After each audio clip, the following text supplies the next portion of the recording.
No options there other than for Kevin.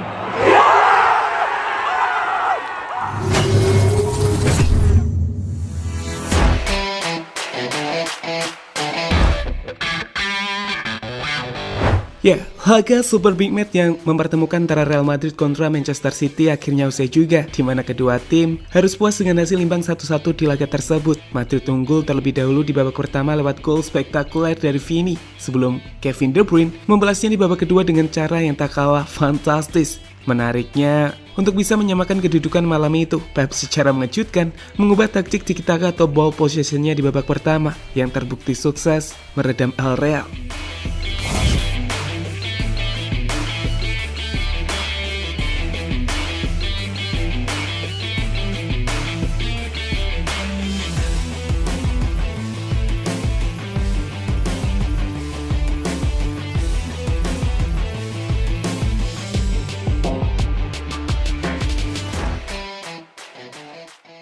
Datang ke Madrid dengan catatan impresif yakni tak pernah kalah dalam 20 pertandingan terakhirnya, termasuk di laga-laga Liga Champions musim ini. Skuad dari Pep Guardiola sejatinya cukup diunggulkan tak kalah harus menghadapi tim El Real. Meski begitu, Madrid di Liga Champions jelas berbeda, dan itulah yang kemudian tergambar dalam laga panas di Santiago Bernabeu malam tadi.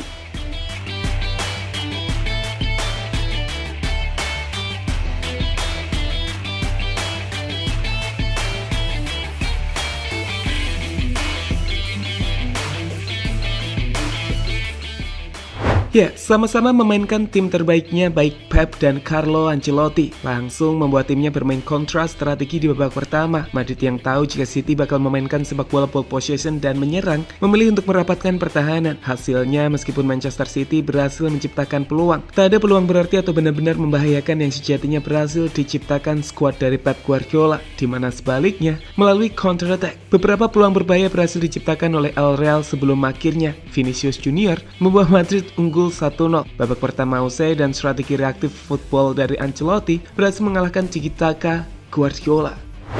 Di babak kedua, tak ingin melihat timnya dibuat frustasi kembali. Perubahan strategi menarik justru Pep gunakan. Ia tak lagi menerapkan ball possession dengan membiarkan Madrid lebih leluasa dengan bola. Ini jelas tak biasa, tapi lihatlah yang terjadi. Reaktif football dari Pep bekerja dengan mengejutkan ketika Madrid gagal memanfaatkan banyak peluang yang mereka ciptakan di babak kedua melalui kombinasi serangan di lini tengah City. Kevin De Bruyne berhasil melepaskan tembakan jarak jauh keras yang tak mampu dihentikan oleh kiper El Real, Thibaut Courtois.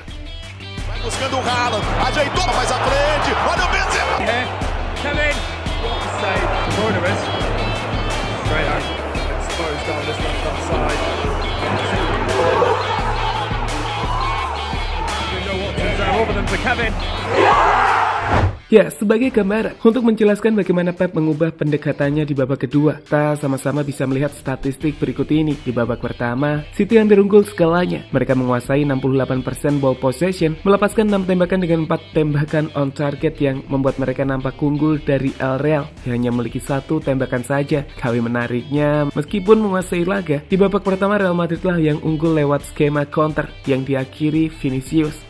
Sedangkan di babak kedua, Pep memilih untuk mengubah taktik ball possession-nya dengan Madrid berhasil menguasai 57% berbanding 43% ball possession milik City. Madrid juga berhasil menciptakan lebih banyak peluang. Ada 12 tembakan yang mereka lepaskan di babak kedua dengan 3 diantaranya on target. Namun Pep di sini berhasil saat meski tanpa ball possession, mereka justru berhasil menciptakan gol lewat Kevin De Bruyne. Saat 2 tembakan on targetnya sudah cukup untuk membuat City menyamakan kedudukan 1-1.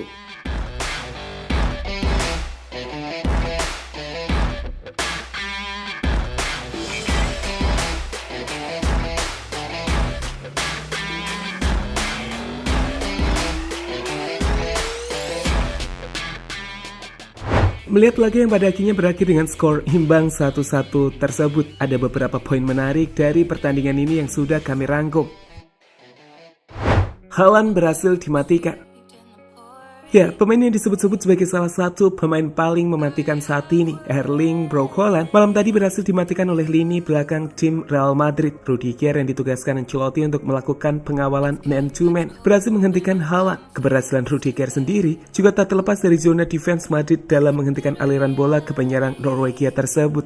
Tercatat selama 90 menit, Haaland hanya bisa melepaskan satu tembakan on target, dengan dua lainnya berhasil diblok lini belakang, dan Pep mengakui jika hal itu tak terlepas dari rapatnya pertahanan El Real.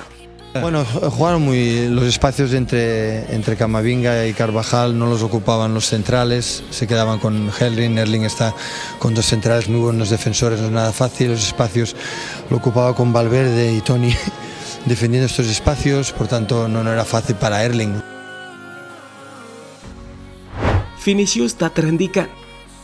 Ya, jika ada pemain yang jadi kunci dari keberhasilan Madrid di babak pertama, maka Vini adalah jawabannya. Pemain Brazil yang bermain di pos sayap kiri tersebut menjadi pemain paling menakutkan bagi lini belakang Manchester City. Dengan kecepatan dan juga akselerasinya, dirinya berhasil lepas dari Kyle Walker yang man-to-man dengan dirinya. Dan golnya adalah rekor saat Vinicius Junior telah menyamai rekor Cristiano Ronaldo untuk selalu menciptakan gol dalam 11 pertandingan beruntun di Liga Champions.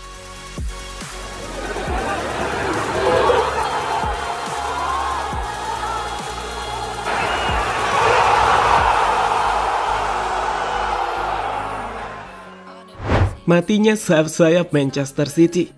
Performa impresif dari area fullback El Real membuat para pemain sayap skuad Manchester City tak berdaya. Dalam laga itu, Jack Grealish yang berada di pos sayap kiri kesulitan menembus pertahanan El Real yang dijaga Dani Carvajal di posisinya. Sedangkan Bernardo Silva berhasil dibuat menderita oleh pemain tengah yang dimainkan sebagai fullback Camavinga. He's found Walker. It's come here for Haaland. He's found a cross. Walker has gone on here. Tak ada pergantian pemain dari Pep Guardiola.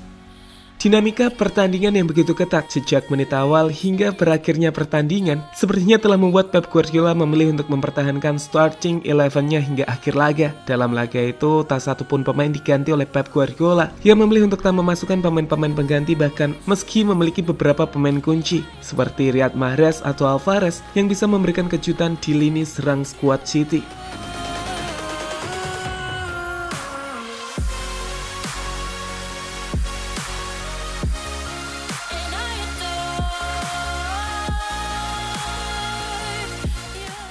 Pada akhirnya, hasil imbang 1-1 di Bernabeu sendiri cukup menguntungkan bagi pasukan Pep Guardiola. Pasalnya, leg kedua bakalan dimainkan di Etihad Stadium atau markas dari Manchester City 1 pekan mendatang. Meskipun Madrid juga tak bisa diremehkan karena mereka selalu bisa mengejutkan bermain dimanapun.